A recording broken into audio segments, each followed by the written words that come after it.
Beras ya, memang lagi pada naik semua ini barang-barang, apa tuh harga-harga pokok gitu. Kalau anak-anak kan saya nggak bisa ngurangin gitu, kalau yang untuk makan hari-hari kita bisa ngirit dikit lah gitu. Ya kayak sayuran Mbak, sayuran naik itu sekitar 2 atau sampai 3.000 gitu deh naiknya.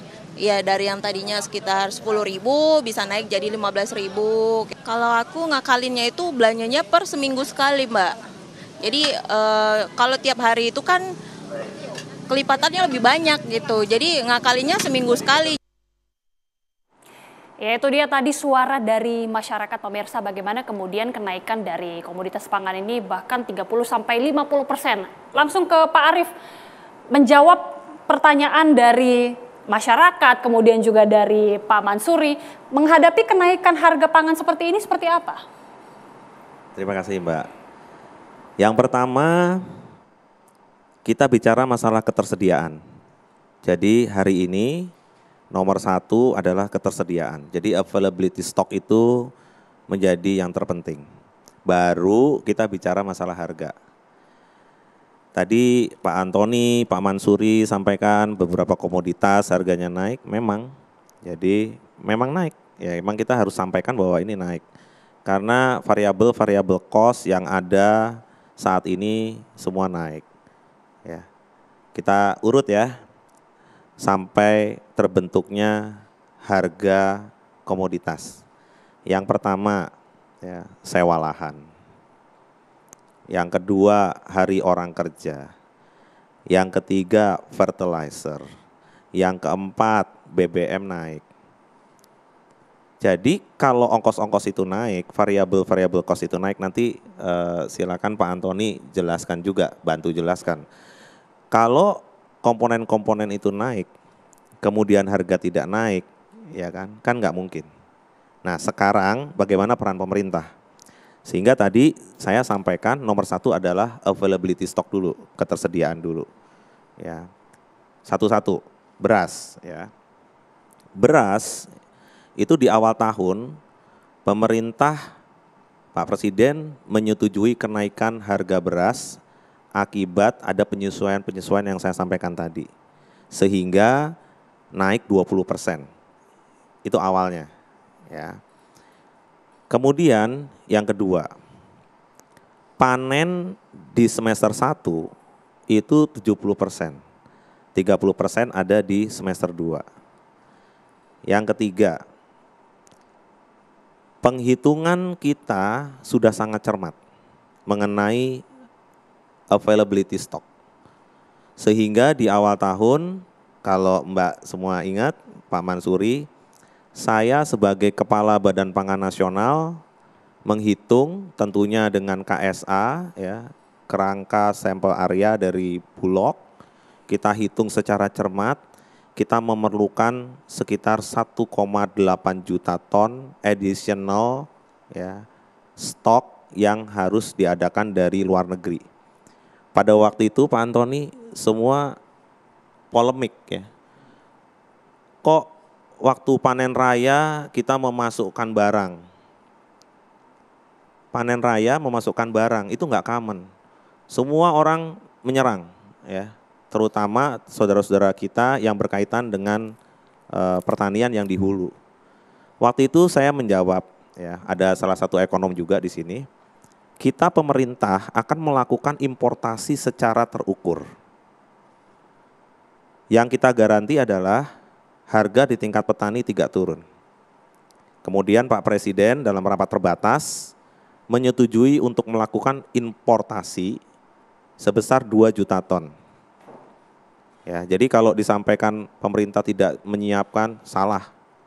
Karena menyiapkan, kalau enggak ada 2 juta ton dong. Jadi 2 juta ton itu sudah dipersiapkan mulai dari awal tahun. Saya cerita ya, kalau vessel itu datang, 27.000 ton di Tanjung Priok, bongkarnya itu 6 hari. Kalau Pak Mansuri perhatikan datang misalnya 500-100 ribu ton ya, hitung aja. Sehingga kami membuka beberapa port, ya, 8 port. Pak Erik, Menteri BUMN menyampaikan, Pak Arief tolong nanti dengan Pak Arief lagi, Direktur Pelindo, tolong supaya percepat bongkar. Ini saya cerita bagaimana sampai teknis di lapangan. Sehingga stok Bulog, secured stok hari ini adalah 1,7 juta ton. Dan akan masih ada lagi ya masuk sampai dengan Desember itu sekitar 600.000 ton. Ya. Jadi kalau saya bicara begini, apakah pemerintah tidak melakukan persiapan? Artinya pemerintah sudah melakukan antisipasi. Iya dong. Iya dong. Kemudian yang kedua, mengenai harga. Satu-satu, sekarang beras ya. Pada waktu dulu melakukan importasi, dulu dolar itu 13.500, 14.000, 14.500, 15.000, 15.200, 15.300. Hari ini berapa currency rate untuk dolar? 15.700. Ya. Kalau kita ketergantungan sama importnya tinggi, ya, misalnya seperti bawang putih, ya kita hanya mengikuti berapa harga di luar, kemudian berapa currency rate-nya. Tinggal kita pilih, kalau mau subsidi pemerintah akan menyiapkan uang berapa untuk subsidi supaya harganya baik, itu kan pilihannya. Nah, kalau seperti hari ini, ya, misalnya harganya $605 per metric ton, sebelumnya $645 per metric ton, ya. Kemudian turun nih, harga tuh turun nih sekarang beras nih, karena mereka juga sedang panen. Ya, turun harga beras di pasar internasional, tetapi ya currency rate-nya 15.7. Kemudian BBM hari ini naik, jadi freight itu semua ongkosnya naik hari ini. Ya. Nah ini yang mesti juga disampaikan kepada publik. Ya. Kemudian pemerintah, Pak Presiden, karena kita semua sangat peduli dengan masyarakat kecil, kita semua menyiapkan bantuan pangan. Bantuan pangan itu kepada 21,3 juta masyarakat yang terbawah, KPM, keluarga penerima manfaat. Itu 640.000 ton itu value-nya sekitar 8 triliun. 3 bulan sudah dijalankan yang lalu. Yang sekarang perencanaannya itu adalah Oktober, November, Desember. Tetapi karena Pak Presiden juga melihat bahwa kondisi masyarakat seperti ini, dipercepat September, Oktober, November. Ya. Di ratas yang terakhir Pak Antoni, Pak Presiden menyampaikan lagi, kalau memang diperlukan lagi, kita siapin lagi untuk Desember. Ini jadi yang kita, kalau dari skala prioritas, pemerintah sudah melakukan itu. Ya. Kemudian kami berkoordinasi terus ya, tentunya dengan teman-teman penggiling padi, pedagang pasar. Jadi kalau tadi teorinya Pak Antoni adalah kita short, hari ini semua upaya dilakukan. Mengisi pasar induk beras Cipinang, sampai hari ini udah 8.000 ton. Stok awalnya waktu itu 27-28.000, hari ini 31.000 ton. Padahal masuk terus, barangnya juga keluar terus, artinya membanjiri pasar. Dan stok level di pasar induk Cipinang naik. Kalau harga di pasar induk Cipinang turun, saya bisa pastikan itu. Ya. Kemudian harga di masyarakat ini cenderung stagnan, ya, stagnan. Stabil, naiklah 20-30 rupiah, ya, di pasar tuh naik, kita akui gitu ya. Kemudian selain kita bantuan pangan, mengisi pasar induk beras Cipinang, mengisi modern market, mengisi pasar tradisional. Ya. Sekarang kita anggap masih kurang, ratas terakhir perintahnya adalah kita siapkan 200.000 ton, tapi berasnya beras komersial. Jadi tidak memakai yang 10.900 Pak Mansuri. Tetapi komersial itu angkanya kurang lebih 11.600, 11. Jadi nanti semua ini kita dorong untuk itu. Ini saya lagi bicara masalah hilir. Yang di hulu, perintah Pak Presiden kepada PLT Mentan, saya juga ya, untuk menyiapkan produksi lebih baik. Mulai ditunjuk untuk amanah PLT Mentan ini, hari Jumat lalu siang, ini kalau teman-teman Kementan ada ya, itu sampai jam 12, jam 1, jam 2 setiap hari itu ada 5 dirjen di sana, semuanya kita sepakat meningkatkan produksi. Karena kuncinya adalah produksi. Produksi itu Kementerian Teknis, Kementan tanggung jawab. Sehingga faktor-faktor yang bisa meningkatkan produksi itu satu-satu kita detailkan. Saya cerita, misalnya pupuk. Tadi sebelum ke sini saya lama diskusi sama Dirjen Anggaran, Pak Isa dari Kementerian Keuangan. Pak, saya akan siapkan by name by address ya, dengan tim ya. Sebenarnya berapa sih kebutuhan pupuk kita? Ini baru ngomong pupuk nih. Ya. Kalau anggarannya 25 triliun, harganya dulu audited 2021, hari ini 2023 kenaikan harga udah 5-6 kali, kemudian nggak bisa kita pakai lagi, jadi jumlahnya pasti akan turun.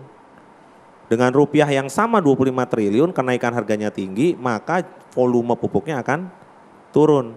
Kalau pupuknya turun, maka produksi akan turun.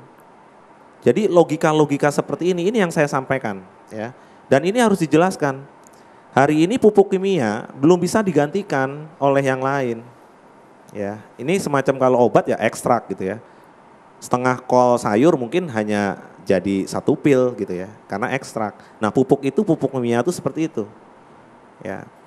Kemudian kalau pupuk Indonesia kemarin sudah menyiapkan, kita harus cek. Ada 26.000 outlet lebih ya, penjual pupuk, ini yang akan kita make sure. Karena setiap Pak Presiden sama kita semua cek ke lapangan, waktu kita tanya, dapat pupuk subsidi? Enggak. Pindah ke sawah satunya? Enggak dapat. Nah kalau seperti ini, pertanyaannya yang 25 triliun pupuk ini kemana gitu kan? Okay. Harapan kita semua, ya, kalau ini subsidi udah ada, kita ke sawah, kalau Pak Presiden sederhana sekali, kok maksudnya pengennya ke sawah, terima kasih sudah dapat pupuk subsidi, nah gitu harusnya. Baik. Tapi ini nggak terjadi kan, nah makanya saya kemarin telepon saudara saya di Dirut Pupuk Indonesia, holding company.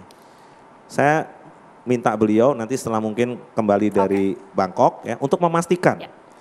Ya, menggunakan digital ya. Jadi kita harus tahu stok on hand di setiap outlet yang ada. Memastikan pupuk itu ada. Hari ini petani menyampaikannya begini. Harga tinggi ya, nggak apa-apa. Yang penting ada barang, udah sampai seperti itu. Nah, ini PR kita semua dan saya tentunya minta waktu ya. Kita semua detailkan satu-satu ya. Itu baru pupuk. Benih. Oke. Ya. Kemudian berikutnya lagi, air. Baik. Hari ini kalau kita paksa pun, tanah yang tergantung sama hujan, tanda hujan, hari ini nggak bisa, kecuali irigasi teknis. Oke. Ya, dengan sejumlah hal yang sudah dilakukan oleh pemerintah ini, dan kemudian Pak Arief juga mengatakan memang masih membutuhkan waktu untuk memperbaiki ini. Tapi bagaimana kemudian sejumlah upaya yang sudah dilakukan ini bisa berpengaruh terhadap harga pangan? Nanti kita juga akan tanyakan tanggapan langsung dari Pak Mansuri dan juga Pak Antoni sesaat lagi pemirsa.